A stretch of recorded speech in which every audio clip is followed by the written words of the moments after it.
16. Well, you got to push those two down. Oh, I got to start over. But I'm now, Margaret Lacey at the Atlanta History Center on November the 16th. And our respondent this morning is Almeda Bishop, who lives in Noonan, Georgia. And she's going to talk about Ethel Smith, who was an Army nurse, the WACs during the Second World War. She was born in Jackson, Georgia, had her nurse's training at Georgia Baptist, and one of her distant relatives, who was Dr. Albert Lynch at Georgia Baptist, was going to join the Emory unit, and he suggested that she go too, because she was not married, and she said, well, let's go. Another friend of hers, who was also a nurse, who was not married. Now, Miss Bishop was a nurse. Is that correct? No, Ethel. Ethel Smith was a nurse. All right. Yeah. Okay. And she served during the Second World War in Italy, North Africa, and France. All of those. And all those places, and treated the soldiers, and probably some more than she ever told us about during that period of time. And I know one of the most interesting things she said, I've forgotten where it was, but I think it was in France, that they were under attack, and so they moved them into a nunnery, and they put them in the cellar and told them not to come out because they were being shelled. And she said, I didn't want to die, if I was going to, without knowing what was coming. So she went upstairs and looked out the window to see what was going on. They were never hit or anything, so she was fine. But she just really thoroughly enjoyed it. I think she had a full life doing that. And she didn't smoke and didn't drink, but she got her ration of cigarettes and chocolates. And she sold those to different people who smoked and wanted them, and she bought nylon stockings. Because nylon was very difficult to come by in those days. Just had come on the market, Okay. if it got on the market. If it got on the market, and they were extremely difficult to get. Interesting. She must have been overseas 4 years? 4 years. Did you get mail from her then? We did get mail from her, and what was going on, but not that much. I think she probably wanted to keep it a secret where she was and what was going on, because I know that they really checked the mail. Yeah. Did she get leave ever? Any? Yeah, she did, but she didn't tell us that much about where she went. This picture shows some of the things that they did. Yeah, you said she was in 4 different countries? North Africa in 3, Italy and France. Italy and France. That's quite a tour. That was quite a tour of duty. I read that 59,000 women or nurses, not counting the others, 59,000 nurses volunteered for World War II duty, and they must have taken very good care of them, 217 accidents, illness, and maybe a gun shell. That's what they lost, was 217. And that's a remarkable number.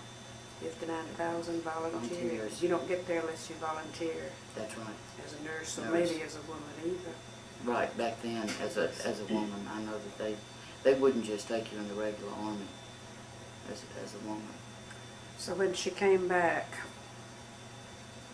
what did she decide to do? Continue her nursing? She continued her nursing. She became the first public county health nurse in Butts County. Well, I declare. So she knew just about every family in the county and the town. And she also was at the Lockheed Marietta plant, but that was known as the Bell Bomber plant, and she was a nurse there for a while. I asked you if you got letters from her. All the time I was thinking, I had read a book written by a nurse during the war.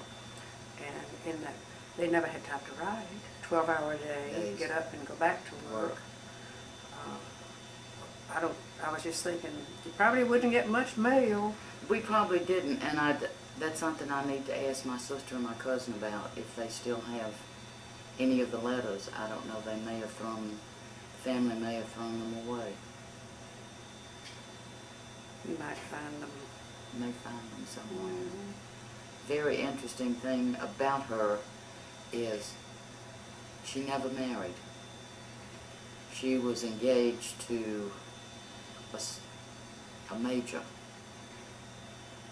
I guess maybe they met during the tour of duty, and he came home with her to meet her parents, and they did not want her to marry because he was Catholic and had been divorced.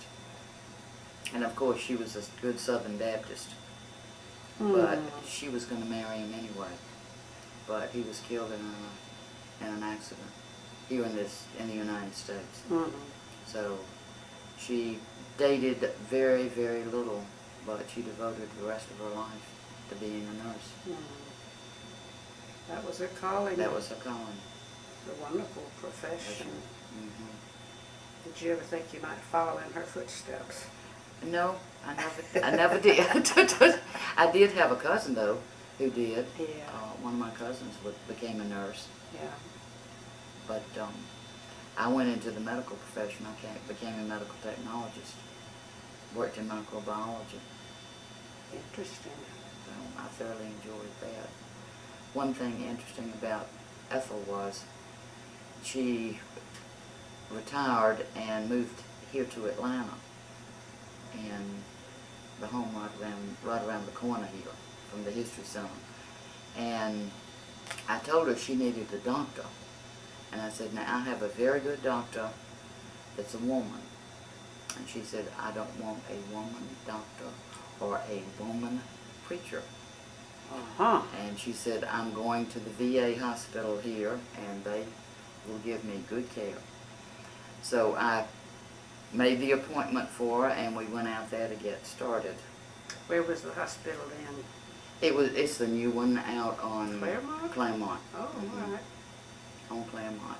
And we went out there, and of course we had to wait a couple of hours, and then she got to see a doctor who was a black female. And? Dr. Johnson treated her like her grandmother, and she fell in love with her. They both really hit it off. And after Ethel got to the point she couldn't look after herself, she went to the VA, and she was one of 2 or 3 women, I think, that was here still at Claremont. And sometimes on her lunch hour with Dr. Johnson would come over and visit her, which really pleased her. So she did change her mind about having a woman doctor, but she never said anything more about a woman preacher. Well, that was just coming in then. Then, yeah, and she was a good Southern Baptist. She remained a good Southern Baptist, although our family history goes back to Ireland, and the family came over to Cork, Georgia. They were from Cork County, Ireland, and they were Catholic. But there was no Catholic church anywhere around there, so the closest church was a primitive Baptist church. So they became Baptist. That goes way back to Ireland. We never have made a trip. That's one thing Ethel regretted, was she never was able to go back to In Ireland. her field of work, I expect she was so busy. Yeah, she really was. I think there's still a shortage. Oh, there is.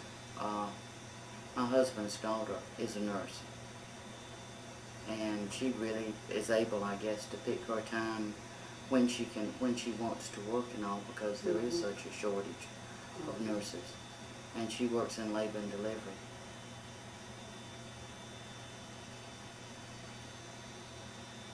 I'm trying to think of anything else that I can think of. Old Atlanta. Oh yes, old Atlanta. I grew up here, born at St. Joseph's Hospital when it was downtown.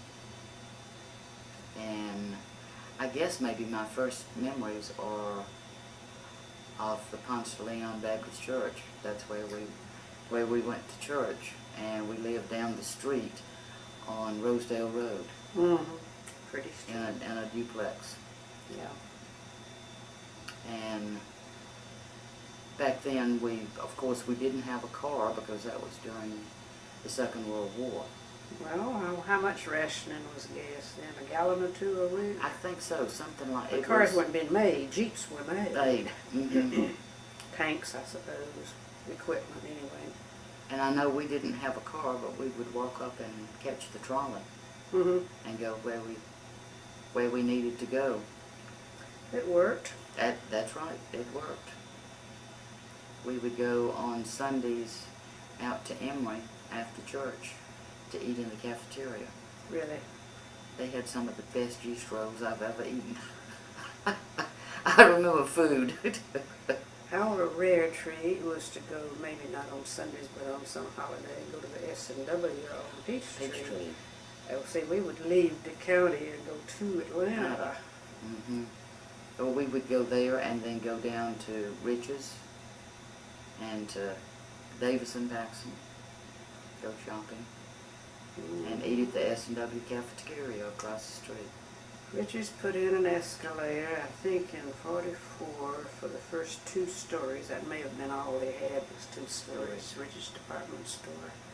And they would have an attendant at each one, so nobody had any accidents because the escalators were so new. Yeah. And we would ride either bus or streetcar down to ride the escalators.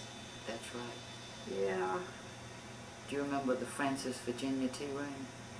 And I know of it. I can remember going there several times. Was the food really as outstanding as everybody recalls? I don't recall the food as much as going to the Magnolia room in Rich's. Oh, yeah. Yeah, that was good. Yeah. But you got dressed up to go to that. That's one thing you did, was to dress up. Mm-hmm. And I'm trying to think of what there on Ponce de Leon, there at the Plaza Pharmacy, there was a restaurant, the Majestic. It had some of the best chocolate icebox pie I've ever had. It really was good.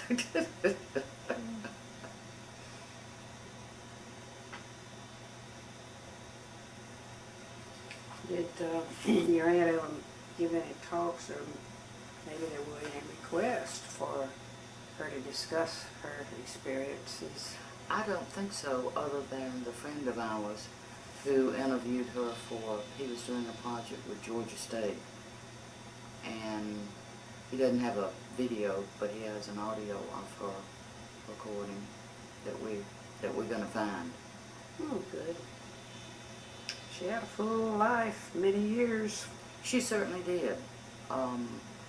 She was told that she could be buried at Arlington, but she didn't want to do that. She wanted to be buried at the family cemetery. Mm-hmm. And she had a request to be cremated.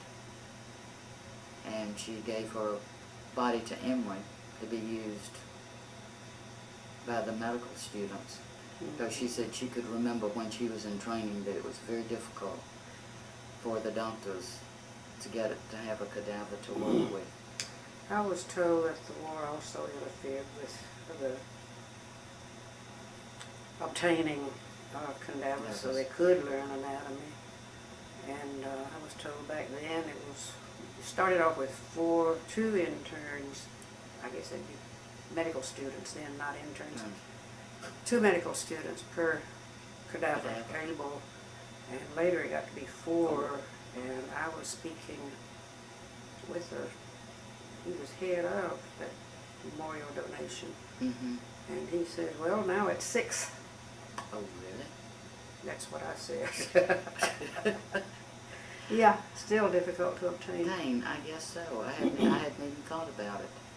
But I know when, after she died, we called Emory, as soon as she died, and they came and took her body. and they told us it would be 2 years before we could have her cremated and have her ashes back. They have a ceremony for the donor's relatives. Yes. Have you been to one of those? No, I don't think we did. See, it's about 2 years. That's what reminded me of it. Mm-hmm. And I remember our family did that. Did that. And 2 years later, we were notified. Mm-hmm. And many people came because each had a loved one Right. they were remembering, and it was over there at Emory, and it was quite a touching service. Yes. And sort of, I'm tired of the word closure, but that was the final goodbye, I guess you would say. Yeah. Well, we did have a service at the little church that Ethel's brothers helped and her father helped to build many years ago. It's been expanded and it's a large, but it's a little country church. How many children were in Miss Ethel's family? She had 5 sisters and 6 brothers. There were 12 children in the family. That's a good even number. That certainly was. The her father and his first wife had 10 children, and then she died, and he married my grandmother and my mother's mother and Ethel's mother. So they had two daughters from them, and that made the 12 children.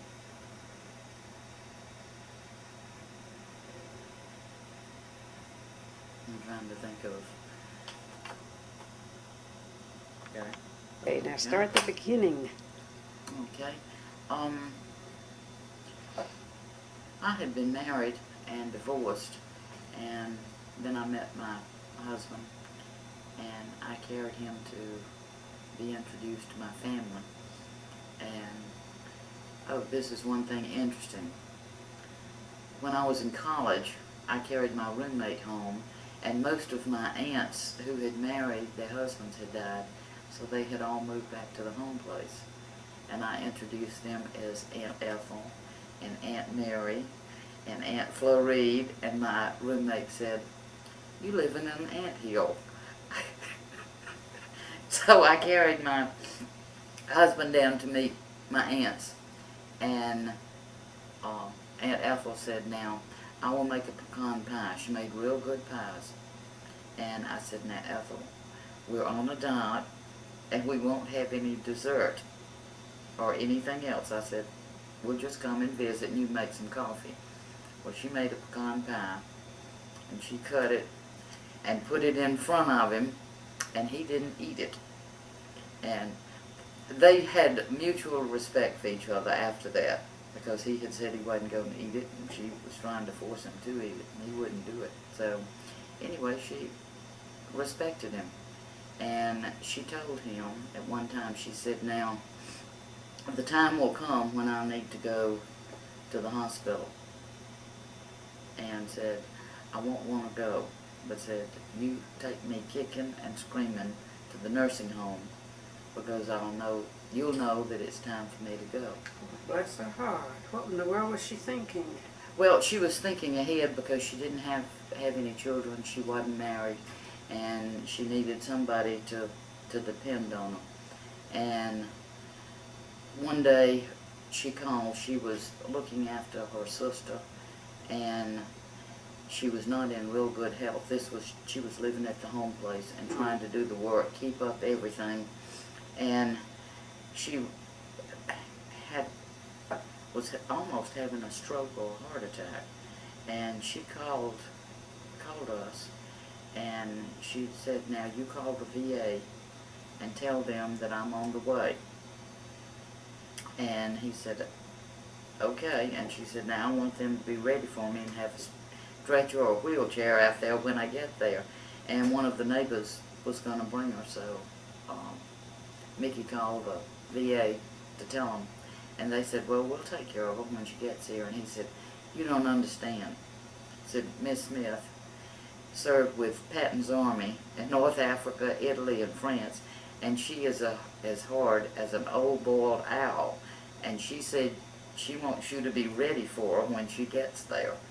So they were waiting for her when she got there. She knew what she was talking about. She knew exactly what she was talking about and what she needed. Mm. And she was very upfront. That she was like that with everybody. She didn't take anything off of anybody. She meet Patton? General I Patton? think she did maybe when she was in the hospital and he came through. Now she didn't see him strike the soldier. Episode. Yeah, the episode. But she said he was just like the movie presented him. Mhm. You know, no nonsense and right to the point. And she came home and took care of folks at the home place. That's right. She devoted herself to her family. Always. And another thing that she didn't use any of her pay when she was in the service. She sent it all home to her brothers to make sure that everything was taken care of on the farm. Because she knew what a hard time they were having. What were they raising? They were raising cotton and wheat, and they had cows. Only had about 300 acres. And I don't know. That sounds like a lot. Yeah, most of it, a lot of it was in just in woods, in woodland. Mhm. But they didn't have a real big farm because it was just for Cotton, corn, what else? and wheat. Wheat. I didn't know And wheat hay. grew this far south. Yeah, I think most of that was just to feed the livestock with, Mm. because they had cows and hogs and a lot of chickens. And they didn't have any tractors and all them. They had mules Hay to burners. plow with. Mm-hmm. Call them hay burners. That's right. It's a lot of work. It really was. It was a tremendous amount of work. And I don't know how many men they had working for them. But they had quite a few, I guess maybe 3 or 4 families that lived on the place that they supplied with houses. During the war, our guys were over there, and they were using POWs over here to get the crops in. Mm-hmm. I don't recall that they had any POWs around in that area. This would be around the Griffin area and between Atlanta and Macon. The article I read was Alabama. Oh, uh-huh. They were writing about That it. Alabama. Mm-hmm.